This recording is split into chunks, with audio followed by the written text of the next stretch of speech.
अस्सलाम वालेकुम। This is our last lecture finally and इसके बाद आपके रिटन फाइनल्स हो जाएंगे एंड अल्लाह आपको कामयाब करे। उसके बाद इंशाल्लाह आपका सेमेस्टर ख़त्म हो जाएगा। So as you can see this lecture is based on three topics you can see here. It involves peripheral vascular disease, which we have discussed earlier as well in the last lecture. Introduction to circulatory system, which is actually cardiovascular system, and the third topic is cardiac cycle. Cardiac cycle is very necessary to understand as well, क्योंकि उसमें भी थोड़ी सी ऐसी बातें हैं जो बहुत important हैं। वन बाय वन इसको डिस्कस करते हैं। लंबा लेक्चर होगा लेकिन इसको ध्यान से सुनिएगा।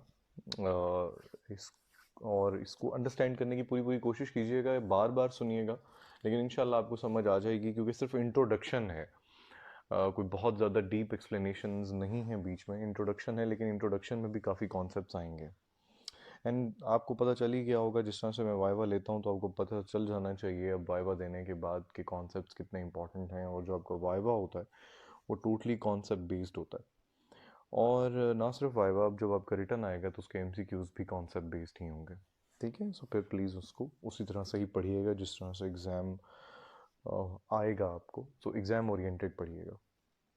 पेरिफेरल वैस्कुलर डिजीज़ आप ये देख लें, it is a generic term that encompasses vascular insufficiencies such as arteriosclerosis, arterial stenosis, Raynaud's phenomena. अच्छा, रेनॉल्ड्स फिनोमेना एक डिफरेंट चीज़ है, उसको मैं आगे एक्सप्लेन करता हूँ।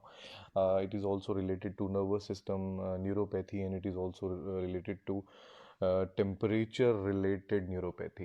एक्चुअली टेम्परेचर की वजह से, टेम्परेचर के बदलने की वजह से आपकी जो पेरीफेरीज हैं उनमें वेजोस्पैज्म हो जाता है, जिसकी वजह से आपको रेनॉल्ड्स फिनोमेना आता है। इसको आगे डिस्कस करते हैं। आर्टीरियोस्क्लेरोसिस, लास्ट लेक्चर में भी थोड़ा सा इसको मैंने डिस्कस किया था कि आर्टीरियोस्क्लेरोसिस में स्क्लेरोसिस हो रहा है आपकी आर्टरी का।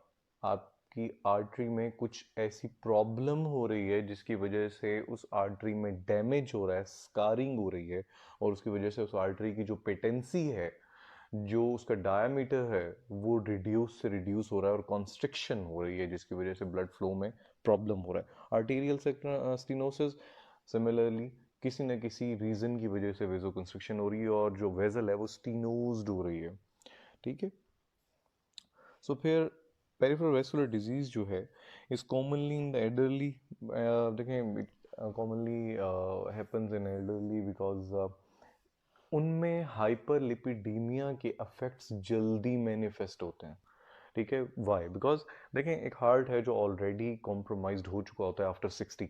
ठीक है, वो ऑलरेडी बहुत सारी सिनाइल एट्रोफीज मायोकार्डियम की हो चुकी होती हैं। मैं आपको एक एग्जांपल देता हूँ। कहा यह जाता है कि after 40 each kidney loses 1% of its function. एक किडनी 1% काम छोड़ जाती है। तो आप ये सोचिए कि जब आप 60 के हो जाते हैं तो 20% एक किडनी काम छोड़ चुकी होती है। This is senile atrophy. ये आपकी एज रिलेटेड प्रॉब्लम है। इसका कोई ताल्लुक नहीं है इस बात से कि आपकी कोई इलेक्ट्रोलाइट इम्बैलेंस है या आपको कोई डिजीज हुई है। डिजीज नहीं हुई हुई, एज रिलेटेड प्रॉब्लम है। सो फिर हाइपरटेंशन, हाइपरलिपिडीमिया, ये ज़्यादा अपने आप को सवियरली मैनिफेस्ट करते हैं, सवियर सिम्टम्स देते हैं एक जो बंदे की एज ज़्यादा हो जाए तब। एक यंग पर्सन है, एनर्जेटिक है, वॉल स्ट्रांग है, कोलेजन स्ट्रांग है, छोटे मोटे अगर प्रॉब्लम्स हो भी जाते हैं, छोटे मोटे अगर आर्टीरियल डैमेज हो भी जाती है, तो वो बहुत तेज़ी से हीलिंग पावर की वजह से मैनिफेस्ट नहीं होती वो डिजीज़। बट अगर हाइपरलिपिडीमिया या हाइपरटेंशन एक पेशेंट, ओल्ड पेशेंट में होगा, उसमें ऑलरेडी कॉम्प्रोमाइज चल रहा होता है, कोई ना कोई कोमॉर्बिडिटी चल रही होती है, कोई हार्ट का प्रॉब्लम चल रहा होता है। फॉर एग्जांपल, अगर 60 साल का कोई बंदा है, खासतौर पे मर्द, उनका हार्ट फंक्शन कुछ ना कुछ लूज हो चुका होता है। ठीक है, जैसे मैंने भी आपसे बात की, किडनी फंक्शन लूज हो चुका होता है। तो फिर ऐसा जिसका हार्ट फंक्शन ऑलरेडी कुछ ना कुछ कम हो, कॉम्प्रोमाइज्ड हो, उसको आर्टीरियल डैमेज की वजह से उसकी सर्कुलेशन भी कॉम्प्रोमाइज हो जाए, तो फौरन से हार्ट के ऊपर डिजीज मैनिफेस्ट करना शुरू कर देगी। सो पेरिफेरल वैस्कुलर डिजीजेज जो हैं, वो ज़्यादा एज अगर किसी पेशेंट की हो तो वहाँ पे ज़्यादा अपने आप को सिवियरली मैनिफेस्ट करती हैं। Frequently observed in coronary artery disease. कभी आप किसी 25 साल के बंदे में कोरोनरी आर्टरी डिजीज नहीं देखेंगे। बहुत कम ऐसे पेशेंट्स होंगे जिनमें 25 ईयर्स ओल्ड होंगे और आपको पता चलेगा कि उनको हार्ट अटैक हो गया है। वो कुछ सिंड्रोम्स हैं, जैसे पॉलीआर्टराइटिस नोडोजा है, जैसे कुछ सिंड्रोम्स हैं, कुछ वेस्कुलर डिजीजेज हैं, जो ऑटो इम्यून डिजीज हैं, उनमें कहीं ऐसा हो जाए तो हो जाए, अदरवाइज ऐसा नहीं होता। बहुत कम आपने सुना होगा कि किसी यंग पेशेंट में हार्ट अटैक हो गया है। ठीक है। डायबिटीज़ मदर ऑफ डिजीजेज है, आप बहुत कम सुनेंगे। हाँ, डायबिटीज़ टाइप 1 यंग एज में हो सकती है, या फिर कुछ और, जैसे मूडी एक फॉर्म है डायबिटीज़ इन यंग जिसे कहा जाता है, वो हो सकता है कि mature onset diabetes of young एक मूडी डिजीज़ है, वो हो सकता है कि यंग पेशेंट में हो। लेकिन फिर भी आप ये सुनेंगे कि आफ्टर 35 या 40 अगर फैमिली हिस्ट्री चल रही हो तो 35-40 के बाद ही कहीं जाके डायबिटीज़ होती है। अगर फैमिली हिस्ट्री ना हो तो भी 45 या 50 के बाद ही डायबिटीज़ अपने आप को मैनिफेस्ट करती है। Long history of smoking. Smoking ना दो तरीके से आपको नुकसान पहुंचा रही है। एक तो निकोटीन के थ्रू, ठीक है, क्योंकि nicotine causes vasoconstriction, severe vasoconstriction of your arteries. अब स्मोकिंग आप एक दिन में एक दफ़ा तो करते नहीं है, मल्टीपल टाइम्स करते हैं। जितनी दफ़ा आप स्मोकिंग करेंगे उतने ज़्यादा आप निकोटीन अपने ब्लड में ला रहे हैं। जितना दिन आप निकोटीन अपने ब्लड में लाएंगे उतना ही ज़्यादा वेजो कंस्ट्रिक्शन करवाएंगे।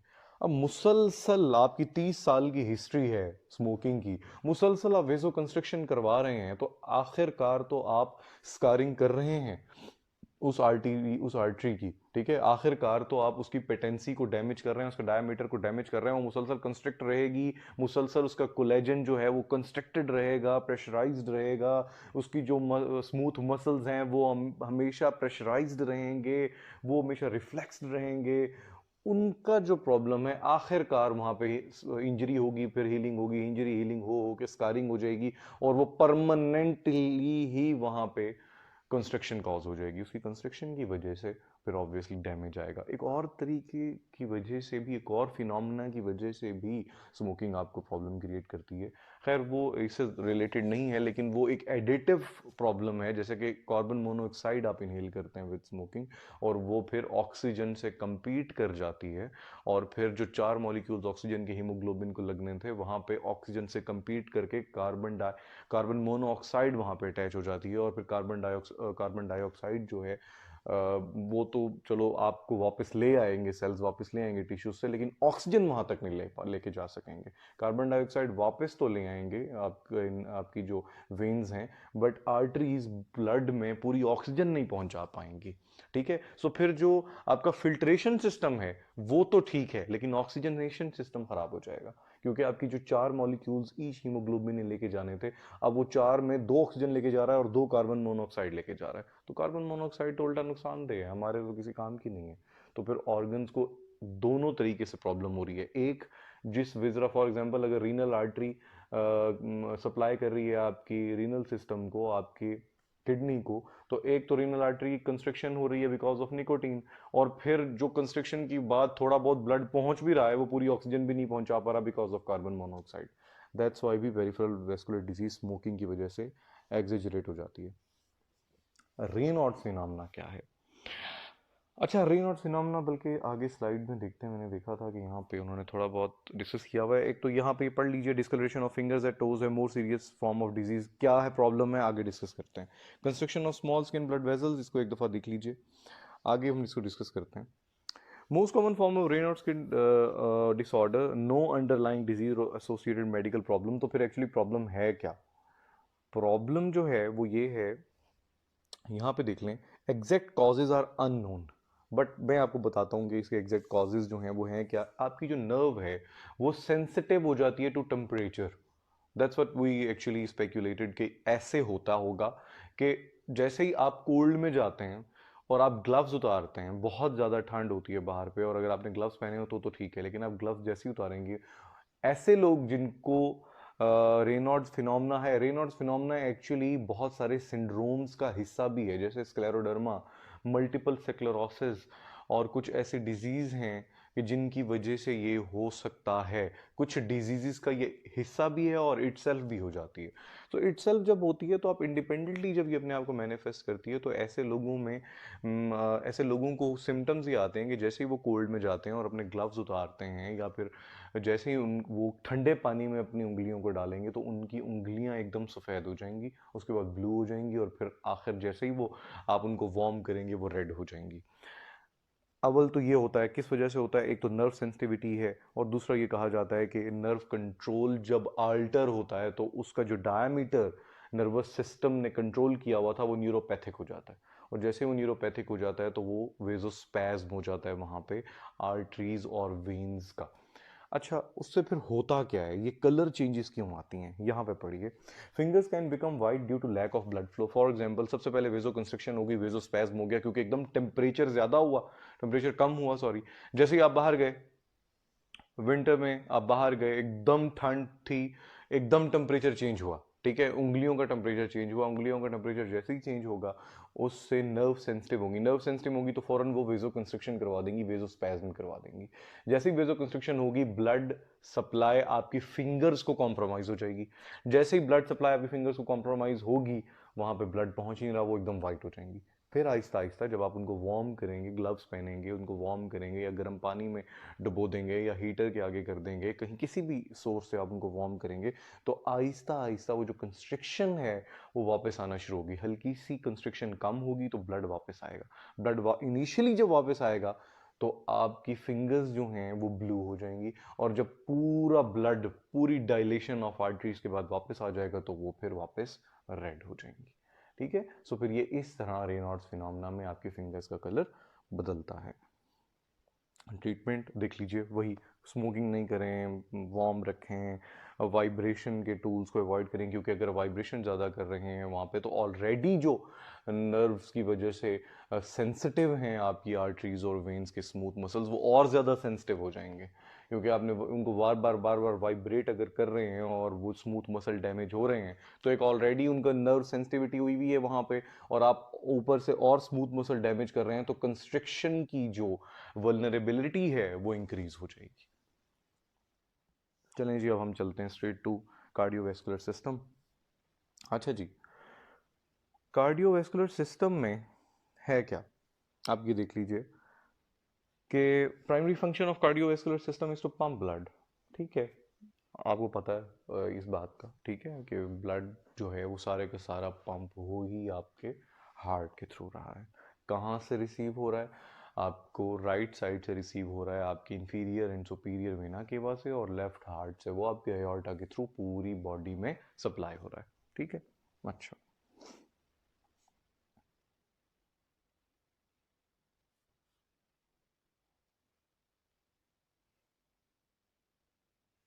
अच्छा, ये वन बाय वन आ रहा है, अच्छा चलें। दो मेन कंपोनेंट्स हैं जी कार्डियोवैस्कुलर सिस्टम। कार्डियो में तो सिंपल हार्ट है, ठीक है, प्रेजेंस ऑफ हार्ट है जो पंप कर रहा है आपकी पूरी बॉडी में ब्लड।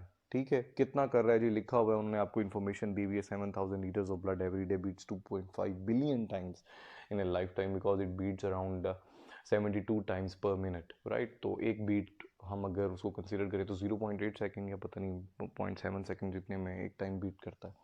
ठीक है, तो अब आप इस बात से अंदाज़ा लगाएं कि 7,000 लीटर्स ब्लड एवरी डे कितना ज़्यादा ब्लड ट्रांसपोर्ट कर रहा है। लेकिन मैं आपको यहाँ पे ये बात बता दूं कि इस किस्म के नंबर्स पे मैं कभी एमसीक्यूज नहीं देता, ना मैं दूंगा, क्योंकि ये नंबर्स जो होते हैं ना ये डिफरेंट बुक्स में डिफरेंट लिखे हुए होते हैं। ठीक है, किसी में 7,000 लीटर्स लिखा होगा, किसी में 7,500 लीटर्स लिखा होगा, डिफरेंट लिखा होगा, और ये नंबर्स क्योंकि याद भी नहीं रहते, प्योर रट्टा सा है, तो फिर मैं इसको कभी एमसीक्यूज में नंबर्स को नहीं दूंगा, but for your information you should know. Vascular system क्या है, refers to vessel that contain blood. Blood is force to heart into arteries, force from heart into arteries, arterioles, capillaries, venules, veins. आपको इस बात का पता है कि जब ब्लड पंप होगा तो वो कहाँ कहाँ जाएगा। फंक्शन क्या है सर्कुलेटरी सिस्टम का, जो ब्लड का फंक्शन है आपको पता है, ब्लड कर क्या रहा है, ऑक्सीजन सप्लाई कर रहा है, जहां सप्लाई कर रहा है वहां से CO2 जो बाय प्रोडक्ट है वहां के टिश्यूज का उसको रिसीव कर रहा है और फिर अच्छा चलो उसको आगे सर्कुलेटरी सिस्टम समझाते हुए समझाऊंगा, और फिर उसको वापस लंग्स में ला रहा है और उसको CO2 को आप एक्सहेल कर रहे हैं और नई ऑक्सीजन को आप इनहेल कर रहे हैं और वापस आप ऑक्सीजनेट कर रहे हैं अपने हीमोग्लोबिन को जो पहले CO2 लेके आया था। टेम्परेचर रेगुलेशन भी है, ऑब्वियसली आपकी बॉडी को टेम्परेचर को वार्म रखता है, आपका ब्लड जितना टेम्परेचर आपको नॉर्मल चाहिए आपकी बॉडी की फंक्शनिंग को, मेटाबॉलिज्म को, हार्मोन्स को, वो मेंटेन करता है आपका ब्लड, ताकि आपको एक अच्छा एनवायरनमेंट दे सके इनसाइड द बॉडी इंट्रावेस्कुलरली, ताकि सारे फंक्शंस परफॉर्म हो सकें। जिन जिन चीज़ों ने एब्जॉर्ब होना है वो अच्छे से एब्जॉर्ब हो जाएं, और जिन जिन चीज़ों को हमने एक्सक्रीट आउट करना है अपनी बॉडी से उसे हम एक्सक्रीट आउट कर सकें। और होम्योस्टेसिस भी यही चीज़ है कि होम्योस्टेसिस क्या है कि आप अपने जितने भी फंक्शंस हैं उनको नॉर्मली परफॉर्म कर सकें, ताकि आपकी बॉडी एक होम्योस्टेटिक इन्वायरमेंट में रहे। हार्मोन्स डिस्ट्रीब्यूशन, जितनी भी डिस्ट्रीब्यूशन है, सिर्फ हार्मोन्स क्या, ऑक्सीजन की डिस्ट्रीब्यूशन, CO2 को वापस ले जाना, इलेक्ट्रोलाइट्स की डिस्ट्रीब्यूशन, इम्यून सिस्टम की डिस्ट्रीब्यूशन, आपके इन्फ्लेमेटरी सेल्स की डिस्ट्रीब्यूशन, हर चीज़, एंटीबॉडीज़ की डिस्ट्रीब्यूशन, हर चीज़ की डिस्ट्रीब्यूशन आपके ब्लड से हो रही है। फंक्शनल पार्ट्स ऑफ सर्कुलेशन ये देख लीजिए, आर्टरीज हैं, आर्टेरियोल्स हैं। देखें अभी हमने बात की थी पेरिफेरल वेस्कुलर सिस्टम की। पेरिफेरल वेस्कुलर सिस्टम की वो सारी आर्टरीज जो पेरिफेरीज में मौजूद हैं, जो आपकी विजरास को सप्लाई कर रही हैं, आपकी टिश्यूज़ को सप्लाई कर रही हैं, स्केलेटल मसल्स को सप्लाई कर रही हैं, आपकी बोन्स को सप्लाई कर रही हैं। फिर सेंट्रल वेन कौन सी हैं? सेंट्रल जो आपकी वेन्स हैं वो वही दो हैं जो आपको पता है, inferior vena cava and superior vena cava. अच्छा,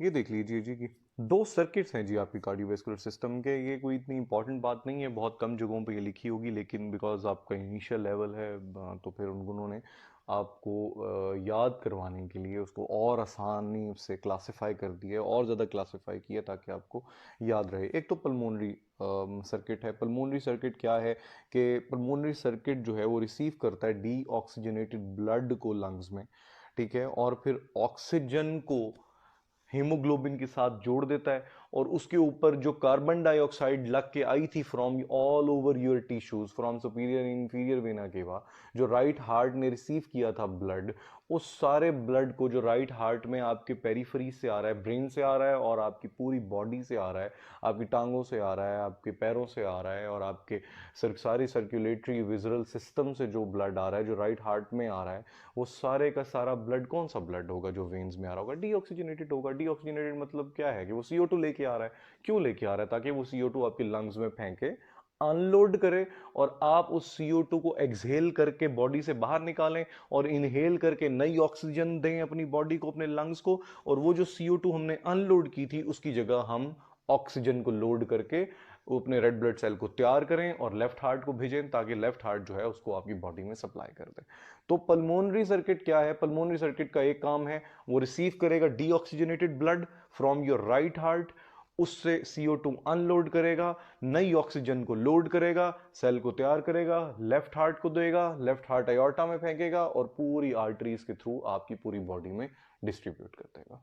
ठीक है। सो सिस्टेमिक सर्किट क्या है? सिस्टेमिक सर्किट यही है कि वही जो आपने एक डीऑक्सीजनेटेड RBC रिसीव किया था, ब्लड रिसीव किया था फ्रॉम योर राइट हार्ट, उसको हमने ऑक्सीजनेट किया है, और वो जो हम उसके अंदर से जो वेस्ट रिमूव किया है, क्या वेस्ट रिमूव किया है? CO2 को रिमूव किया है, वही वेस्ट प्रोडक्ट है, बाय प्रोडक्ट है। उसको हमने वेस्ट को रिसीव किया, अनलोड किया, एक्सहेल करके बॉडी से बाहर निकाला, जरूरी न्यूट्रिएंट्स लोड किए, ऑक्सीजन लोड किए, लेफ्ट हार्ट को दिए, लेफ्ट हार्ट ने लेफ्ट एट्रियम में गया, लेफ्ट वेंट्रिकल ने उसको रिसीव किया, लेफ्ट वेंट्रिकल ने उसको पंप किया, एयोर्टा में गया, और एयोर्टा ने डिस्ट्रीब्यूट कर दिया वो ऑक्सीजनेटेड RBC आपकी पूरी बॉडी में, और वो ऑक्सीजनेटेड RBC वहां वहां पहुंच जाएगा जहां जहां ऑक्सीजन की जरूरत है। इसी बात को उन्होंने थोड़ा सा पिक्चराइज भी कर दिया। ये देखें, ये सिस्टेमिक वेन्स हैं, ये इंफीरियर सुपीरियर वेना केवास हैं। ये देख लीजिए कि ये राइट एट्रियम में जा रही है, राइट वेंट्रिकल में जा रहा है, राइट वेंट्रिकल से ये लंग्स में चला जाएगा, राइट वेंट्रिकल से जब ये लंग्स में जाएगा पल्मोनरी आर्टरी में जाएगा, ऑब्वियसली पल्मोनरी आर्टरी से ये फिर ऊपर देख लीजिए पल्मोनरी सर्किट बना हुआ है, उसमें लंग्स में जाएगा, लंग्स से देखें वो ऑक्सीजनेट हो गया, रेड हो गया पल्मोनरी वेन्स में, रेड हो के पल्मोनरी वेन्स से कहाँ आ गया? लेफ्ट एट्रियम में, लेफ्ट एट्रियम से लेफ्ट वेंट्रिकल में, और लेफ्ट वेंट्रिकल से एओर्टा के थ्रू आपकी पूरी बॉडी में चला जाएगा। ठीक है। ब्लू हमेशा shows oxygen poor blood, and red shows oxygen rich blood. अच्छा जी, स्ट्रक्चरल कैरेक्टरिस्टिक ऑफ हार्ट, थोड़ी सी एनेटमी बताई गई है। आपको पता ही है कि हॉलो, हॉलो क्यों? क्योंकि उसके अंदर पूरे के पूरे 4 चैम्बर्स हैं, जो हॉलो चैम्बर्स हैं, जो रिसीव करते हैं ब्लड को। कोन शेप्ड है, यू कैन सी, साथ बना भी हुआ है और पंप भी हो रहा है बल्कि। मस्कुलर है, ऑब्वियसली कार्डियोमायोसाइट्स हैं। Inside the thoracic cavity, obviously thoracic cavity में पड़ा हुआ है, आपको पता है लंग्स के साथ पड़ा हुआ है। रेस्ट्स ऑन द डायफ्राम, बिल्कुल डायफ्राम नीचे है और ये उसके ऊपर पड़ा हुआ है, so it rests on the diaphragm. ये जी थोड़ी सी एनाटॉमी एक्सप्लेन्ड है, आप इसको देख लीजिए। आपको इन बातों के बारे में जो ख्याल से ये मुझे एक्सप्लेन करने की ज़रूरत नहीं है। आपके फिस्ट के साइज़ है, मेडिस्टनम पे जो है उसके ऊपर पड़ा हुआ है। मेडिस्टनम की ओपनिंग अगर आप करें तो सामने सामने आपको ये नज़र आएगा, और लेटरली दोनों साइडों पे इसके लंग्स हैं। आगे देखेंगे तो क्या है, स्टर्नम है, पीछे वर्टिब्रल कॉलम है। बहुत आसान सी बात है, बल्कि ये तो आपको ज़्यादा अच्छा एनाटॉमी में पढ़ेंगे इंशाल्लाह आप।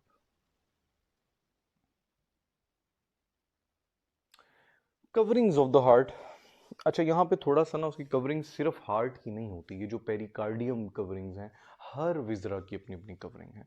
जैसे कि पेरिकार्डियल, यहाँ पे पेरिकार्डियम हार्ट की कवरिंग है। प्लूरल जो कवरिंग्स हैं वो आपकी लंग्स की हैं। पेरिटोनियल कवरिंग्स आपकी पेरिटोनियम की हैं, आपके पेट की हैं। इस तरह हर एक की कवरिंग है। तो यहाँ पे भी जी उन्होंने कवरिंग का जिक्र किया है। एनक्लोज्ड इन फाइब्रस है कॉल्ड क्या, पेरिकार्डियम। अच्छा, pericardium consist of outer bag, बाहर पेरिकार्डियम की जो बाहर वाली लेयर है उसके 2 लेयर्स हैं। कौन सी? एक तो फाइब्रस पेरिकार्डियम जो सबसे बाहर है, और फिर पेराइटल पेरिकार्डियम जो थोड़ी सी फाइब्रस के अंदर है। तो पहली क्या बात हुई, सबसे बाहर हार्ट के क्या है, फाइब्रस पेरिकार्डियम, उसके अंदर क्या है, पेराइटल पेरिकार्डियम। उसके अंदर फिर एक इनर कवरिंग है, ठीक है। 2 कवरिंग हुई, एक आउटर बैग हुआ, एक इनर बैग हुआ। इनर बैग कौन सा है, जो बिल्कुल साथ जुड़ा हुआ है हार्ट के, उसे हम कहेंगे विजरल पेरिकार्डियम। जो बाहर वाली पेरिकार्डियम थी उसको हम क्या कह रहे थे, फाइब्रस एंड पेराइटल। उसके बीच में एक स्पेस थी जिसको हम पेरिकार्डियल स्पेस भी कहते हैं, जिसको हम पेरिकार्डियल कैविटी भी कहते हैं। तो सबसे बाहर क्या है, फाइब्रस पेरिकार्डियम, पेराइटल पेरिकार्डियम। उसके अंदर क्या है, पेरिकार्डियल कैविटी, पेरिकार्डियल स्पेस। उसके अंदर क्या है, विजरल पेरिकार्डियम, और अंदर हार्ट पड़ा हुआ है। विजरल पेरिकार्डियम के बारे में देख लीजिए, पढ़ लीजिए। Deepest layer continuous with the outer most layer of the heart. Heart के आउटर मोस्ट लेयर के साथ इसकी कंटिन्यूशन है, और ये बिल्कुल विजरा के साथ पड़ी हुई है, मींस हार्ट के साथ पड़ी हुई है। That's why it is called visceral pericardium. अब जो फाइव इनके फंक्शंस क्या है, fibrous pericardium serve as a point of attachment to, बाहर है ना सबसे, फाइब्रस फाइब्रस पेरिकार्डियम बाहर है सबसे, तो वो उन सब चीजों के साथ जुड़ेगी, डायफ्राम के साथ, स्टर्नम के साथ, वर्टिब्रल कॉलम के साथ। ब्लड वेजल्स इसी में से निकल के ही हार्ट की तरफ जाएंगी, ठीक है। इसी में एंटर भी होती हैं और इसी से निकल भी रही होती हैं, ठीक है। अब इन दोनों जो लेयर्स हैं उनके बीच में एक कैविटी होती है, ठीक है। उस कैविटी का नाम लिखा हुआ है उन्होंने, पेरिकार्डियल कैविटी। आपको मैं इंफॉर्मेशन के लिए बता दूं कि इसके अंदर एक फ्लूइड होगा जिसको हम पेरिकार्डियल फ्लूइड भी कहते हैं, ठीक है। जैसे यहाँ पे उन्होंने सीरस फ्लूइड दिया हुआ है, सीरस फ्लूइड को हम पेरिकार्डियल फ्लूइड भी कहते हैं। ये क्यों होता है, ये फ्लूइड इसलिए होता है ताकि जब आप दौड़ें, भागें, पोजीशन चेंज करें, ऑर्थोस्टैटिक हों, उस वक्त आपका जब हार्ट हिले तो वो कहीं टकरे ना खाता फिरे, कहीं स्टर्नम से जाके ना लगे, कहीं आपकी रिब से जाके ना लग जाए, कहीं आपकी वर्टिब्रा से जाके ना लग जाए, कहीं लंग से टकरे ना खाना शुरू हो जाए। उसके बीच में एक पानी साइड पे छोड़ा हुआ है अल्लाह ताला ने, ताकि आपका हार्ट को कुशनिंग मिलती रहे, आपका हार्ट इधर उधर टकरे ना खाए, बल्कि उस पानी से लग के अपनी जगह पे वापस आ जाए। तो फिर एक्चुअली ये लेयर्स के बीच में पानी रखना इसलिए रखा गया, ये सीरस फ्लूइड इसलिए रखा गया ताकि ये हार्ट को कुशनिंग दे सके। और फिर अगर ये बढ़ जाए ये सीरस फ्लूइड, ये पेरिकार्डियल फ्लूइड, तो हम इसी पेरिकार्डियल फ्लूइड को, इसको हम कह देते हैं अब ये डिजीज्ड हो गया है, और उस डिजीज का नाम है कार्डियक टेम्पोनार्ड। कार्डियक टेम्पोनार्ड वो डिजीज है जिसमें पेरिकार्डियल फ्लूइड की अमाउंट बहुत ज्यादा हो जाती है, इतनी ज्यादा हो जाती है कि वो हार्ट को पुश कर देता है और हार्ट के साइज को कम करने की कोशिश करता है, उसके चैम्बर्स के डायमीटर्स को कम कर देता है। और जब उसके चैम्बर्स के डायमीटर कम हो जाएं और उसकी वजह से हार्ट ज्यादा ब्लड रिसीव ना कर सके, और फिर जब रिसीव ज्यादा नहीं करेगा तो पंप ज्यादा नहीं करेगा, और पंप ज्यादा नहीं करेगा तो हाइपोटेंशन हो जाएगी, और इस्कीमिया भी हो सकता है, हाइपोक्सिया हो सकता है, जिसकी वजह से फिर आपको मैनिफेस्टेशन होगी सिम्टम्स की। और अगर सिम्टम्स की मैनिफेस्टेशन हो जाए because of increased amount of fluid in the pericardial cavity, then we will call this disease as pericardiac tamponade, ठीक है। आगे इंशाल्लाह आप इसके बारे में मेडिसिन में ज़रूर पढ़ेंगे, लेकिन यहाँ पे क्योंकि इसके बारे में जिक्र हुआ था तो मुझे लगा कि मुझे डिस्कस कर लेना चाहिए। हाँ, ये देख लीजिए, ये सारी बात मैं आपसे कर चुका हूँ, इसको आप एक दफ़ा ज़रूर पढ़ लीजिए। Continuous with the visceral pericardium, क्या चीज़ कहाँ पे है, कहाँ क्या सप्लाई कर रही है, आप ये देख लीजिए। एपिकार्डियम और मायोकार्डियम ना दो लेयर्स हैं, ठीक है। Epicardium is the outer most layer and myocardium is the thick middle layer of the heart. सबसे अंडर जो एक वो है उसे एंडोकार्डियम कहते हैं, ठीक है। तो तीन कार्डियम्स हैं, epicardium outer most, middle myocardium, अंदर एपिकार्डियम। ये इनकी अलग अलग डिजीजेस हैं। एंडोकार्डियम जो अंदर होती है अलग अलग, एपिकार्डाइटिस इटसेल्फ एक डिजीज है, ठीक है। मायोकार्डाइटिस इटसेल्फ एक डिजीज है, इनकी आगे क्लासिफिकेशंस भी हैं, ठीक है। और फिर ये क्या है, continues with the visceral pericardium and protects the heart by reducing friction, ठीक है। अब आपको ये पता चल गया कि आउटर मोस्ट है अगर, तो फिर आपको ये पता चलना जाना चाहिए कि वो जो पेरिकार्डियम हमने अभी पढ़ी है, जो भी हमने पेरिकार्डियल कैविटी की और विज़रल फाइब्रस पेरिकार्डियम की बात कर रहे थे, और विज़रल पेरिकार्डियम मैंने आपको क्या कहा था, it is very close to heart. तो फिर उस विज़रल पेरिकार्डियम के अंदर क्या है, अब हम सीधा, वो लेयर्स थी, वो सैक्स थे, अब हम मसल लेयर्स पे आ गए हैं।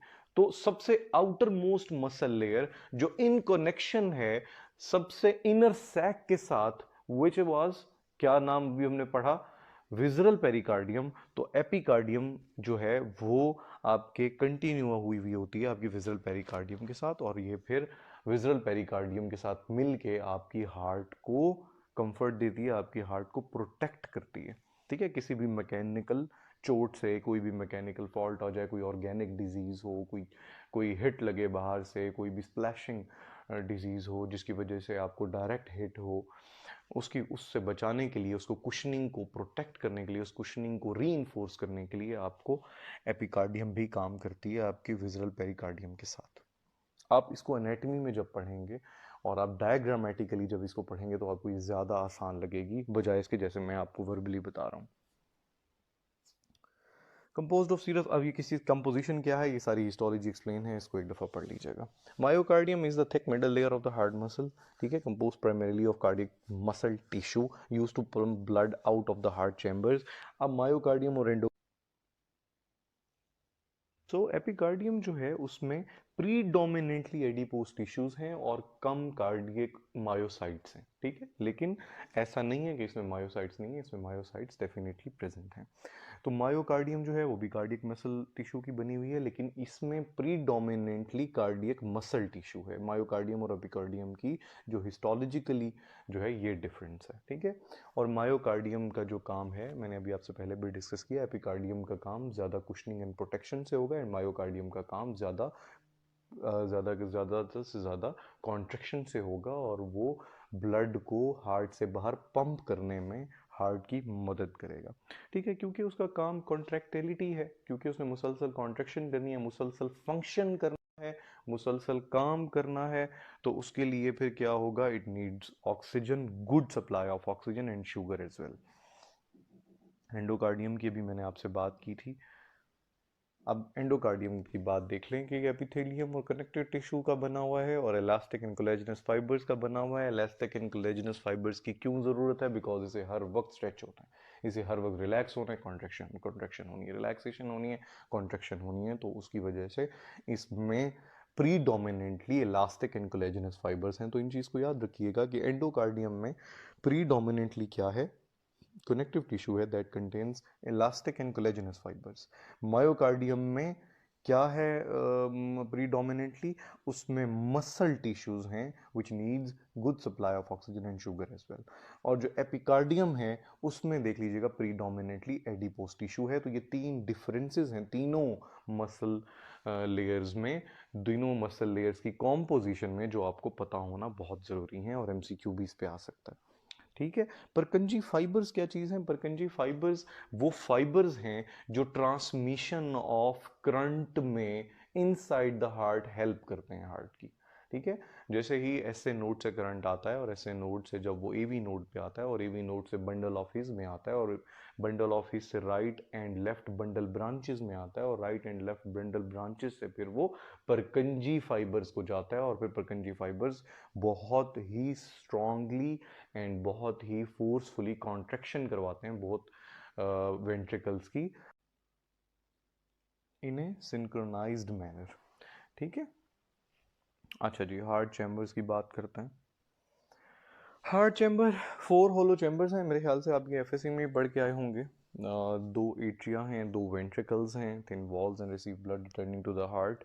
थिन वॉल्स, क्यों थिन वॉल्स हैं? अल्लाह ताला की हर चीज़ में जो है वो बहुत ज़्यादा एक मसलियत होती है, जो चीज़ अल्लाह ताला ने बनाई होती है इसकी थिन वॉल्स इसलिए हैं बिकॉज इसने कोई बहुत ज़्यादा ज़ोर से कॉन्ट्रैक्शन करनी नहीं है, बिकॉज इसने ब्लड आपके सिस्टम को नहीं देना, इसने ब्लड देना है आपके वेंट्रिकल्स को, जहां ग्रेविटी से भी इटसेल्फ ब्लड चला जाता है। सो फिर अल्लाह ताला ने इसकी थिन वॉल्स बनाई हैं एट्रिया की, और जो वेंट्रिकल्स हैं उसकी थिक वॉल्स हैं क्योंकि उसे बहुत स्ट्रांगली और समटाइम्स अगेंस्ट द रेजिस्टेंस भी ब्लड पंप करना होता है और उसे सिस्टम में भेजना होता है। ठीक है। वेंट्रिकल्स की देख लीजिए, लोअर मोस्ट चैम्बर्स होते हैं, receive blood from the atria, blood receive करना है उन्होंने एट्रिया से। इवन अगर एट्रिया बहुत स्ट्रांगली कॉन्ट्रैक्ट ना भी करें तो आपको इन्फॉर्मेशन के लिए बता देता हूँ कि जब आपके एट्रियोवेंट्रिकुलर वाल्व्स ओपन होते हैं तो एट्रिया के कॉन्ट्रैक्ट करने से पहले ही 80% ब्लड ग्रेविटी से ही पहले जो मिली सेकेंड में आपके वेंट्रिकल्स तक पहुंच जाता है। सो फिर एट्रिया अगर कॉन्ट्रैक्ट करता भी है तो वो सिर्फ और सिर्फ जो रिमेनिंग 20% ब्लड है एट्रिया में, सिर्फ उसको निकालने के लिए, इजेक्ट करने के लिए इन टू वेंट्रिकल्स सिर्फ और सिर्फ वो कॉन्ट्रैक्ट करता है। ठीक है। दैट्स वाई एट्रिया की बहुत ज़्यादा थिक वॉल्स की ज़रूरत भी नहीं है, लेकिन वेंट्रिकल्स की थिक वॉल्स की ज़रूरत है। और राइट और लेफ्ट जो चैम्बर्स होते हैं they are separated with the solid wall like septum, जिसको हम एट्रियो वेंट्रिकुलर सेप्टम भी कहते हैं, या इंटर एट्रियल सिम्टम सेप्टम भी होते हैं और इंटर वेंट्रिकुलर सेप्टम भी होते हैं। एक बहुत इंपॉर्टेंट डिजीज़ है जो बच्चों में होती है, जिसमें अक्सर हम कहते हैं उनके दिल में सुराख है, वो दोनों सेप्टम्स के बीच में सुराख होते हैं। बच्चों में बहुत कॉमन डिजीज़ है, जिसमें हार्ट की जो मोस्ट कॉमनेस्ट डिजीज़ है बच्चों में वो एट्रियल सेप्टल डिफेक्ट है, जिसे एएसडी भी कहा जाता है। उनके दोनों एट्रिया के बीच में सुराख होता है। आपने अक्सर सुना भी होगा कि फलाना बच्चा है उसके दिल में सुराख है और उसको प्रॉब्लम है काफ़ी, और फिर उसको सिम्टम्स भी आते हैं उसकी वजह से जब वो थोड़ा सा बड़ा हो जाता है। वेल्स ऑफ हार्ट बहुत इंपॉर्टेंट बात है। Valves are flap like tissues that prevents backflow of blood, कि अगर ब्लड वेंट्रिकल्स में चला जाए तो फिर वो पंप आगे होना चाहिए, वो पंप आपके एओर्टा में या पल्मोनरी आर्टरीज में होना चाहिए, बजाय इसके कि वो रिवर्स बैक फ्लो हो जाए उसका। तो बैक फ्लो से बचाने के लिए ये वेल्व्स बनाए गए हैं। 4 वेल्व्स हैं जी, देख लीजिए, tricuspid and mitral valve. Tricuspid और माइट्रल वेल्व, जो ट्राइकस्पिड है ये आपके राइट एट्रिया और वेंट्रिकल के बीच में है, जो माइट्रल है वो आपके लेफ्ट लेफ्ट एट्रिया और वेंट्रिकल के बीच में। तो एओर्टिक वेल्व हैं जिनको हम सेमील्यूनर वेल्व्स भी कहते हैं, वो दो हैं, aortic and pulmonic. Pulmonic valves are between left pulmonic valves are between right ventricle and pulmonary artery. और जो आपका पल्मोनरी आर्टरी से याद रखिएगा, pulmonic valve it is between pulmonic artery and right ventricle. और जो आपका एओर्टिक वेल्व है उसे एओर्टा से याद रखिएगा, it is between left ventricle and aorta. ठीक है। सेमील्यूनर क्यों है? क्योंकि ये सेमील्यूनर शेप्ड होते हैं, बल्कि ये लिखा भी होगा, ये देख लीजिए। ठीक है, इस स्लाइड को देख लीजिए, इसमें आपके लिए लिखा हुआ है किस किस के बीच में होते हैं कौन कौन से वेल्व्स। अच्छा, एनेटमी ऑफ द हार्ट है जी, स्ट्राइएटेड हैं, बल्कि आपको याद होगा, अब ये सारी बात हम कर चुके हैं, बल्कि आपको ये पढ़ के खुशी होगी क्योंकि ये सारा कुछ आप ऑलरेडी पढ़ चुके हो। ब्रांच तो ये सारी चीज़ें मैं आपको समझा चुका हूँ, बल्कि इसकी तो आपने वाइवा में अल्हम्दुलिल्लाह तैयारी भी कर ली, अच्छी बात है। Pacemaker cells in conduction pathways. अच्छा, ये बड़ा इंपॉर्टेंट कॉन्सेप्ट है, इसको मैं आगे अब कॉन्सेप्ट को एक्सप्लेन करूंगा, आप ये सिर्फ इधर पढ़ लीजिए। Consist of pacemaker cells, दो तरह के सेल्स पे ना हमारा हार्ट बना हुआ है, हमने इसको क्लासिफाई किया हुआ है, डिफरेंट बुक्स ने डिफरेंट तरीके से क्लासिफाई किया हुआ है। मेडिसिन की बुक्स में उन्हें कहा जाता है कि दो तरह के सेल्स होते हैं, contractile cells and conductive cells. Conductive cells वो हैं जो कंडक्ट कर रहे हैं इलेक्ट्रिक करंट को हार्ट में। ठीक है। और कॉन्ट्रेक्टाइल सेल्स वो हैं जो कॉन्ट्रैक्शन कर रहे हैं हार्ट में और ब्लड को आगे पंप कर रहे हैं। सो ये जो कंडक्शन पाथवेज हैं, ये कंडक्शन पाथवेज जो हैं वो उन्हीं कंडक्टिव सेल्स के थ्रू ही बनते हैं। अब आप कंडक्शन पाथवे पढ़ लें, यहाँ पे क्या लिखा हुआ है, cyano atrial node. SA node एक ऐसा स्टेशन है जहां से इलेक्ट्रिक करंट शुरू होता है हार्ट में। कहां जाता है जी, इंटरनोडल पाथवेज में। इंटरनोडल पाथवेज कहां होते हैं, दोनों एट्रिया में, ठीक है। दोनों एट्रिया से करंट मूव करेगा। ये करंट किस लिए जरूरी है, ये उनके कॉन्ट्रैक्ट करने के लिए जरूरी है। ये करंट पास होगा तो एट्रिया के कार्डियोमायोसाइट्स जो हैं वो कॉन्ट्रैक्ट करेंगे, ये करंट उन्हें कॉन्ट्रैक्ट करवा रहा है, ठीक है। सो इंटर नोडल पाथवेज से गया एवी नोड में। एवी नोड नाम से याद रखें, एवी नोड ये स्टेशन कहां पे है, ये टर्मिनल कहां है, बिटवीन एट्रिया एंड वेंट्रिकल, ठीक है, at the junction of atria and ventricle. So पहला जंक्शन कहां था, साइनस और एट्रियल नोड के बीच में, एस ए नोड, ठीक है, cyano atrial node, S A node. अगला जंक्शन कहां पे है, अगला स्टेशन कहां, एवी नोड। पहले एस ए नोड से करंट शुरू हुआ, ट्रेन चली, पूरे एट्रिया के बीच में से गुजरी और ट्रेन अब पहुंच गई है एवी नोड पे, ठीक है। एवी नोड पे आपके करंट पहुंचा, वो आगे कहां जाएगा, बंडल ऑफ हेज कहते हैं जिसको यहां पे उन्होंने एवी बंडल कहा हुआ है। एवी बंडल में जाएगा। एवी बंडल देख लें कि आप एरो से देखें, एवी बंडल में कोई डिवीजन नहीं है, लेकिन आगे बंडल ब्रांचेस को देखिए, उनमें डिवीजन हो गई है। आगे दो बंडल ब्रांचेस में वो डिवाइड हो जाएगा, किन दो में, left bundle and right bundle branch, ठीक है। आगे मेडिसिन में आप ये भी पढ़ेंगे कि left and right bundle branch में फिर करंट कैसे मूव करता है और फिर उसकी एबनॉर्मेलिटीज क्या हैं, क्योंकि इनकी एबनॉर्मेलिटीज है इनसेल्फ। बंडल ब्रांच ब्लॉक एक नाम की एक डिजीज है जो बहुत सारी है पाकिस्तान में और बहुत सारे लोगों को है। और फिर वो बंडल ब्रांचेस से, अब नीचे पढ़िए, वो देखिए वो आ गया परकंजी फाइबर जिसको हमने पहले पढ़ा था। बंडल ब्रांचेस से वो कहां गया, परकंजे फाइबर्स में। और परकंजी फाइबर्स को देखें, वो वेंट्रिकल्स के along left and right ventricle में, दोनों के दोनों लेफ्ट एंड राइट वेंट्रिकल में डिवाइड हो जाएंगे और लेफ्ट एंड राइट वेंट्रिकल को जाके सिंक्रोनाइज्ड मैनर में कॉन्ट्रैक्ट करवा देंगे, ठीक है। इस तरह ये करंट मूव करता है। कहां से चला, एवी नोड से चला, एट्रिया से गुजरा, एट्रिया कॉन्ट्रैक्ट हुए, एट्रिया कॉन्ट्रैक्ट होंगे, कहां पहुंचा, एट्रिया से कॉन्ट्रैक्ट करवा के आपके एवी नोड पे। एवी नोड पे पहुंचा करंट, एवी नोड से जैसे ही करंट आगे जाएगा वो फौरन से बंडल ऑफिस पे जाएगा, right and left bundle branches में जाएगा, right and left bundle branches में जाएगा तो राइट एंड लेफ्ट वेंट्रिकल को मिलेगा, राइट एंड लेफ्ट वेंट्रिकल को मिलेगा तो वो दोनों के दोनों अपने आप को कॉन्ट्रैक्ट करना स्टार्ट करेंगे। जैसे ही कॉन्ट्रैक्शन स्टार्ट होगी फौरन परकंजी फाइबर्स को पहुंचेगा और परकंजी फाइबर्स सिंक्रोनाइज्ड मैनर में एकदम बहुत तेजी से दोनों को कॉन्ट्रैक्ट करवा देंगे। बट अगर आप बड़ी बुक्स में, पोस्ट ग्रेजुएट बुक्स में पढ़ें, तो अभी से आपको थोड़ी सी बात बता देता हूं ताकि आप कभी किसी से आर्ग्यू करो तो आपको ये बात पता हो कि बहुत माइन्यूट मिली मिली मिली मिली सेकेंड्स का फर्क होता है between the contraction of right ventricle and left ventricle में भी बहुत कम लोगों को ये बात बताओ। लेफ्ट वेंट्रिकल पहले पंप करना शुरू कर देता है क्योंकि वो बहुत बड़ा होता है और बहुत मैसिव होता है लेफ्ट वेंट्रिकल, और उसको बहुत मैसिव करंट चाहिए होता है। इसलिए जो लेफ्ट वेंट्रिकल है, क्योंकि उसने एयोर्टा में ब्लड फेंकना है जिसने पूरे सिस्टम में जाना है, इसलिए लेफ्ट वेंट्रिकल पहले कॉन्ट्रैक्शन शुरू करता है। लेकिन अगर आप एज अ होल देखें तो आपको कभी उनमें डिफरेंस नजर नहीं आएगा। लेकिन आप अगर बहुत गौर करने के बाद आपको बिल्कुल माइन्यूट लेवल पे जाके देखें तो आप ये कहते हैं कि बहुत माइन्यूट से मिली मिली मिली सेकेंड पहले, 0.0000001 सेकेंड पहले वेंट्रिकल स्टार्ट हो जाता है, लेफ्ट वेंट्रिकल स्टार्ट हो जाता है कॉन्ट्रैक्ट करना, और बिल्कुल उसके कुछ मिली सेकेंड बाद ही जो है वो फिर राइट वेंट्रिकल स्टार्ट होता है। जस्ट फॉर योर इंफॉर्मेशन बता रहा हूँ, इस पर कोई एमसीक्यू नहीं दे रहा मैं। मायोकार्डियल फिजियोलॉजी क्या है जी, autorhythmic cells, pacemaker cells autorhythmic हैं। ऑटो रिदमिक, अभी मैं आपसे वाइवा में ये क्वेश्चन भी कर रहा था, मायोजेनेसिटी, ये मायोजेनेसिटी है कंडक्टिव सेल्स की, पेस मेकर सेल्स की, ये मायोजेनिक होते हैं। ये इनको नर्वस सिस्टम के सिग्नल की मुसलसल जरूरत नहीं है, ये अपनी इलेक्ट्रिकल कंडक्शन खुद पैदा करते हैं। The cells that create the rhythmic impulses itself, ठीक है।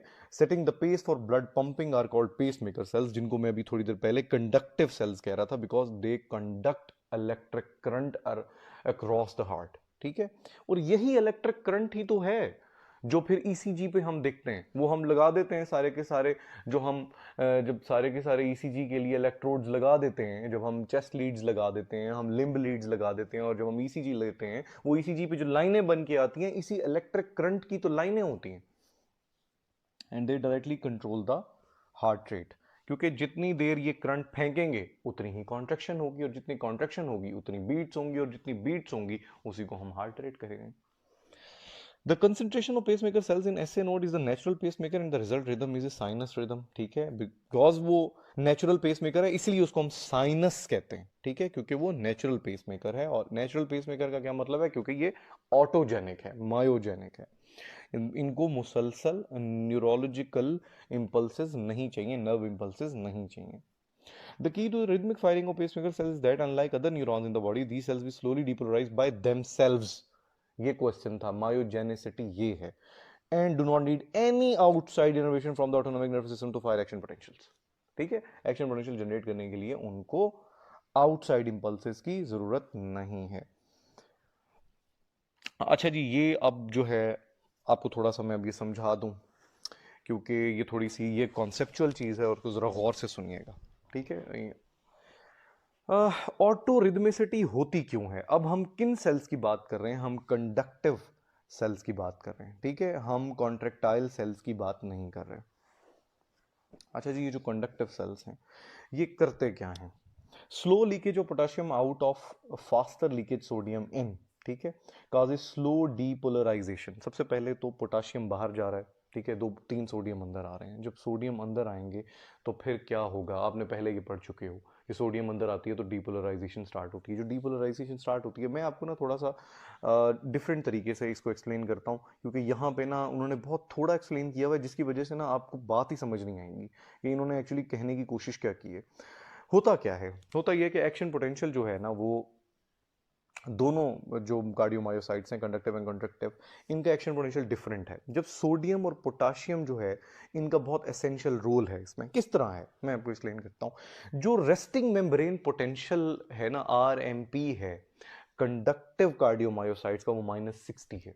अच्छा, -60 से अब डीपोलराइजेशन स्टार्ट होगी, क्यों होगी, क्योंकि अब सोडियम अंदर आना शुरू हुए हैं, ठीक है।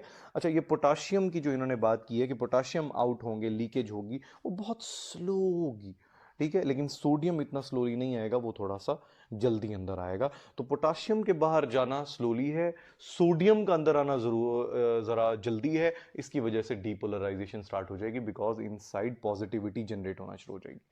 -60 से -40 तक, -40 मिली वोल्ट तक आपके सोडियम्स लेके जाते हैं, आपके सोडियम के जो आयंस हैं वो जो इनसाइड आ रहे हैं वो लेके जाएंगे। -40 मिली वोल्ट तक जब आपका करंट आ रहा है, ये सारी डीपोलराइजेशन चल रही है, ठीक है। डीपोलराइजेशन -60 मिली वोल्ट से कहां तक आ गई, -40 मिली वोल्ट तक, मीन मोर पॉजिटिविटी हो गई, ठीक है। -40 जो हुई, मोर पॉजिटिविटी होगी। अब -40 से यहां पे जब वो -40 तक आता है, आपके कैल्शियम चैनल्स ओपन हो जाते हैं, ठीक है। यहां पे कैल्शियम की भी एंट्रेंस है, कैल्शियम एंटर होना शुरू हो जाएंगे आपके सेल्स में, और ज्यादा डीपोलराइजेशन स्टार्ट हो जाएगी, बिकॉज और पॉजिटिविटी इनसाइड आ रही है। जब कैल्शियम बहुत ज्यादा अंदर आना शुरू होंगे, अब वहां से सोडियम भी आ रहे हैं, यहां से आपका कैल्शियम भी आ रहा है, तो फिर कैल्शियम जब आएगा तो आपका जो करंट है वो आपका चला जाएगा +5 मिली वोल्ट तक। ये जो +5 मिली वोल्ट तक गया है, ये डीपोलराइजेशन अब पूरी हो गई है। अच्छा, डीपोलराइजेशन का जो हार्ट में आप पढ़िएगा, डीपोलराइजेशन को हम जब कंट्रेक्टाइल में पढ़ेंगे तो हम इसको इस तरह पढ़ेंगे कि डीपोलराइजेशन का मतलब है contraction of heart, and repolarisation का मतलब है रिलैक्सेशन ऑफ हार्ट। हार्ट के अंदर डीपोलराइजेशन और रीपोलराइजेशन को इस तरह से देखा जाता है। तो फिर हम कहां तक पहुंचे थे, -60 से 40, -40 मिली वोल्ट तक मोर पॉजिटिव किसने किया, सोडियम में। उसके बाद कैल्शियम चैनल -40 पे आ गए, कैल्शियम चैनल्स ने क्या किया, उन्होंने फौरन से ही उन्होंने कैल्शियम्स ने उनको और ज्यादा पॉजिटिव करके +5 मिली वोल्ट तक चले गए। +5 मिली वोल्ट तक जाने के बाद कैल्शियम चैनल्स क्लोज हो जाएंगे। यहां अब पोटाशियम चैनल्स अपनी पूरी फॉर्म में आ जाएंगे और पोटाशियम को लीक आउट करेंगे। क्यों लीक आउट करना है पोटाशियम को, क्योंकि अब हमने रीपोलराइजेशन करवानी है। हम +5 मिली वोल्ट तक पहुंच चुके हैं, अब इससे आगे हमने डीपोलराइजेशन का करंट नहीं लेके जाना।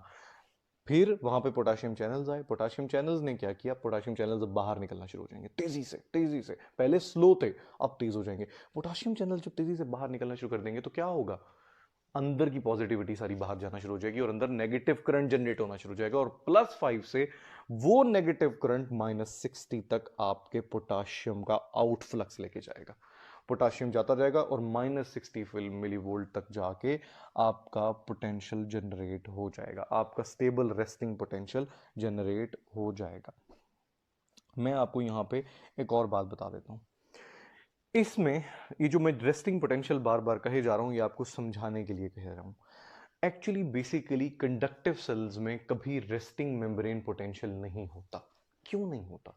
क्योंकि रेस्टिंग मेम्ब्रेन पोटेंशियल उनमें होता है जहां पे आपको कंडक्टिविटी के लिए बाहर से इंपल्सेस चाहिए, but we have just said कि इसमें मायोजेनिसिटी है, ऑटोमेसिटी है। इनके रेस्टिंग मेम्ब्रेन पोटेंशियल का नाम दिया जाता है, उनको डिफरेंट नाम से पुकारा जाता है और उसको कहा जाता है कि इनका पेस मेकर पोटेंशियल होता है। ठीक है, पेस मेकर पोटेंशियल क्यों कहा जाता है? पेस मेकर पोटेंशियल इसलिए कहा जाता है क्योंकि हम ये कहते हैं कि ये क्योंकि ऑटोमेटिसिटी से चल रहे हैं, क्योंकि ये ऑटोमेटिक चल रहे हैं, इस वजह से हम ये नहीं कहते कि इसमें रेस्टिंग मेम्ब्रेन पोटेंशियल होता है। यहाँ के रेस्टिंग मेम्ब्रेन पोटेंशियल अगर आप कहीं पढ़ेंगे तो वो आपको कई बुक्स में ये लिखा होगा, they do not have resting membrane potential, they do not have resting potential, only contractile cells have resting potential. तो फिर इसके रेस्टिंग पोटेंशियल को आप ये कहते हैं कि इनमें पेस मेकर पोटेंशियल होता है। ठीक है, उसको पेस मेकर पोटेंशियल इसलिए बोलते हैं बिकॉज वो कहते हैं कि जब हम ये जस्टिफाई कर रहे हैं कि इसके अंदर ऑटोमेटिसिटी है और ये कभी भी नहीं रुकता है, तो फिर हम इसमें रेस्ट RMP नहीं कहेंगे उस -60 मिली वोल्ट को, हम हमेशा पेस मेकर पोटेंशियल कहेंगे उसको। अच्छा, तो फिर क्या होगा, मैंने जैसे ही आपको फिर कार्डिक उसमें बताया था सारे का सारा कि फिर जब कैल्शियम आएगा, हम कहाँ तक पहुंचे थे, हम ये पहुंचे थे कि पोटाशियम जो है वो आउटफ्लक्स होता जाएगा और -60 मिली वोल्ट अपने रेस्टिंग पोटेंशियल तक वापस, जो आपका पेस मेकर पोटेंशियल था, सॉरी, वो जो आपका पेस मेकर पोटेंशियल है वहाँ तक वापस आपका करंट पहुँच चुकेगा। तो शुरू कहाँ से हुआ था, -60 मिली वोल्ट से आपका करंट स्टार्ट हुआ था, -60 मिली वोल्ट से -40 तक कौन लेके आया था, आपका सोडियम की जो इनफ्लक्स हुआ था, वहाँ से मोर पॉजिटिविटी जनरेट हुई, -40 पे आपके कैल्शियम चैनल्स ओपन हुए। आपके कैल्शियम चैनल्स ने क्या किया, उन्होंने आपके -40 मिली वोल्ट को +5 मिली वोल्ट तक लाए। +5 मिली वोल्ट पर जब आए, आपके कैल्शियम चैनल्स बंद हो गए, आपके पोटाशियम चैनल्स ओपन हो गए और उधर से पोटाशियम का आउटफ्लक्स ई फ्लक्स शुरू हो गया। और पोटाशियम का जब ई फ्लक्स शुरू हुआ तो पोटाशियम क्योंकि पॉजिटिव्स हैं तो वो पॉजिटिव का आउटफ्लक्स हुआ और अंदर नेगेटिविटी जनरेट हुई, रीपोलराइजेशन हुई, और रीपोलराइजेशन वापस पेस मेकर पोटेंशियल -60 तक आपके कार्डियक करंट को ले गया। और फिर जब -60 तक पहुंचेगा तो फिर दोबारा आपका रेस्टिंग पोटेंशियल जनरेट हो जाएगा, और जैसे ही रेस्टिंग पोटेंशियल जनरेट होगा, which is also called pacemaker potential, जैसे ही वो जनरेट होगा तो सोडियम चैनल जो हैं वो वापस ओपन हो जाएंगे और फिर दोबारा से ऑटोमेटिकली एक और करंट एवी नोड से जनरेट हो जाएगा। सो फिर ये मेम्ब्रेन पोटेंशियल है, ये आयोनिक मूवमेंट है कार्डियक कंडक्टिव सेल्स में। अच्छा, यहाँ पे ना एक टर्म यूज की गई है, मेरे ख्याल से इस लेवल पे ये यूज नहीं होनी चाहिए थी, अकर्स थ्रू फनी चैनल्स जिसको अक्सर हम फनी करंट भी कहते हैं। अच्छा, ये क्यों होती है, मैं पहले बता देता हूँ। पेस मेकर पोटेंशियल जो होता है, जिसको रेस्टिंग पोटेंशियल नहीं कहते हम कंडक्टिव सेल्स में, जिसको हम पेस मेकर पोटेंशियल कह रहे हैं बार बार, पेस मेकर पोटेंशियल जो है ये ग्रुप ऑफ चैनल्स हैं, ठीक है, जिसके अंदर हाइपर पोलराइजेशन एक्टिवेटेड साइक्लिक एक न्यूक्लियोटाइड गेटेड चैनल्स होते हैं। ठीक है, इसको याद रखने की जरूरत नहीं है, इतने लंबे वर्ड को हम HCN चैनल्स भी कहते हैं। HCN चैनल्स जो होते हैं ये ओपन हो जाते हैं बहुत ज्यादा नेगेटिव करंट पे, which was we I just told you pacemaker potential is -60। जब -60 मिली वोल्ट पे ना ये HCN चैनल्स ओपन हो जाते हैं, hyperpolarisation activated cyclic nucleotide gated channels. ठीक है, ये हैं HCN चैनल्स, ये ओपन हो जाते हैं। तो ये जब ओपन होते हैं, जब ये HCN चैनल्स ओपन होते हैं तो ये क्या करवाते हैं, ये पैसेज ऑफ पोटाशियम और सोडियम करवाते हैं इनटू द सेल इनिशियली। तो इनिशियली जब पोटाशियम एंड सोडियम इनिशियली अंदर आते हैं तो फिर ये डीपोलराइजेशन को जनरेट करते हैं। तो फिर इस चीज को, ये जो नेगेटिव मेम्ब्रेन पोटेंशियल के ऊपर मूवमेंट हुई है पोटाशियम एंड सोडियम चैनल्स की थ्रू HCN चैनल्स, इन HCN चैनल्स को हम कहते हैं ये फनी चैनल्स हैं, या ये फिर फनी करंट है, जिसने सोडियम और पोटाशियम को अलाउ किया at the start of depolarisation to come inside the myocyte. ठीक है, इसलिए इसको फनी चैनल कहते हैं। बड़ा मुश्किल सा कॉन्सेप्ट है, इसको ज़्यादा ध्यान में रखने की जरूरत नहीं है, दैट्स ओके। बस ये है कि ये फनी चैनल पे मैं आपसे कोई बात नहीं करूंगा, ये इस लेवल पे डिस्कस नहीं होना चाहिए था। अच्छा, अगली बात जो हम करते हैं वो अगली बात अब हमने आगे चलते हैं। आगे है कॉन्ट्रेक्टाइल सेल्स का पोटेंशियल जो है, मैं इसको जल्दी जल्दी एक्सप्लेन कर देता हूँ। अच्छा, कॉन्ट्रेक्टाइल सेल्स का जो एक्शन पोटेंशियल है कॉन्ट्रेक्टाइल सेल का, वो उसमें कैल्शियम का आप देख लें ज़्यादा रोल है। कैल्शियम का ज़्यादा रोल क्यों है? क्योंकि कैल्शियम आइंस वैसे कहाँ कहाँ से आ रहे हैं? कैल्शियम आइंस के ना दो सोर्सेज हैं। एक आपको भी पता ही है, सार्कोप्लाज्मिक रेटिक्यूलम, अभी हम पढ़ के आए हैं। सार्कोप्लाज्मिक रेटिक्यूलम से 80% कैल्शियम आता है कार्डियोमायोसाइट में, और 20% उसका इन्फ्लक्स होता है बाहर से। अच्छा, यहाँ पे क्या होता है? मेम्ब्रेन पोटेंशियल और ion movement in cardiac contractile cells, इसमें क्या होता है? इसमें ये होता है कि रैपिड डिपोलराइजेशन होती है, उसके बाद एक प्लेचू फेज आता है। ये एक नई चीज़ है यहाँ पे। ये प्लेचू फेज इसलिए आता है ताकि वो एक लॉन्गर रिफ्रैक्टरी पीरियड दे सके। ये जो लॉन्गर रिफ्रैक्टरी पीरियड है, ये रिफ्रैक्टरी पीरियड जो है, it actually required by the cardiac muscles to pump blood effectively out of the heart. ठीक है, तो रिफ्रैक्टरी पीरियड का काम एक्चुअली ये है कि एक रेस्टिंग पीरियड बीच में आता है, एक ब्रेक आता है, जिसमें वो टाइम मिल जाता है आपके कार्डियक मसल सेल्स को कि वो एफिशिएंटली ब्लड को बाहर पंप कर सकें। ठीक है। अच्छा, और ये देखें, action potential is longer than a normal action potential due to calcium entry, ताकि कैल्शियम के अंदर एंट्री हो सके और कैल्शियम जो है वो एक अच्छे तरीके से पंप करवा सके, आपके ब्लड को बाहर अच्छे तरीके से कॉन्ट्रैक्शन करवा सके। अच्छा, कॉन्ट्रैक्टाइल सेल्स में अब इसको यहाँ पे उन्होंने, आप ये देख लीजिए कि वन बाय वन इसको मेंशन किया हुआ है। मैं इसको एज अ होल आपको एक्सप्लेन करने की कोशिश करता हूँ। सबसे पहले ये जो बात है, जो इसके फेजेस उन्होंने ना डिवाइड कर दिए, एक तो रेस्टिंग मेम्ब्रेन पोटेंशियल है, इसमें रेस्टिंग मेम्ब्रेन पोटेंशियल है, इसमें पेसमेकर पोटेंशियल नहीं है, इसमें है विच इज -90, उसमें कितना था? -60। तो फिर क्या मतलब हुआ? अच्छा, it is not even true for everything, because जो आपका एट्रिया है, एट्रिया में नहीं होता -90, एट्रिया में -80 होता है, यहाँ पे उन्हें मेंशन करना चाहिए था। और जो वेंट्रिकल्स हैं उनका जो रेस्टिंग मेम्ब्रेन पोटेंशियल है वो -90 है। इसी डिफरेंस के बावजूद उनकी जो एक्शन पोटेंशियल्स की एक्टिविटी है ना, उसमें फर्क नहीं है। बस सिर्फ फर्क है इसके एक्शन पोटेंशियल में, एक्टिविटी सिमिलर है दोनों की, सिंक्रोनाइज्ड मैनर में है। एक्शन पोटेंशियल जनरेट हुआ, वोल्टेज गेटेड चैनल्स फौरन से ओपन हुए, तो क्या हुआ? देखें, वोल्टेज गेटेड ओपन चैनल्स हुए तो वो सोडियम की वजह से ओपन हुए। ठीक है, सोडियम की वजह से जब वो ओपन होंगे तो कुछ बुक्स में इन्होंने 20 लिखा हुआ है, उन्होंने कुछ बुक्स में 30 लिखा हुआ है। ठीक है, तो इससे मत घबराना। तो फिर डीपोलराइजेशन होगी, फौरन से सोडियम इन्फ्लक्स हुआ, बहुत ज्यादा डीपोलराइजेशन हुई, -90 से आपका करंट कहां चला गया है? +20 तक। कौन लेके गया? सोडियम। ठीक है, वहां पे डिफरेंस था, वहां पे कैल्शियम का भी रोल था। ठीक है, -40 से प्लस तक कौन लेके जा रहा था? कैल्शियम। यहां पे सिर्फ सोडियम +20 तक ले गया है। कुछ बुक्स में +30 भी लिखा हुआ है। इस पॉइंट पे जब +30 पे पहुंच जाएगा, आपका सोडियम चैनल क्लोज हो जाएगा, रैपिड डिपोलराइजेशन होगी इसमें। ठीक है, और it last for actually 3 to 5 milliseconds. Depolarisation के बाद ना एक प्लेचू फेज आएगा।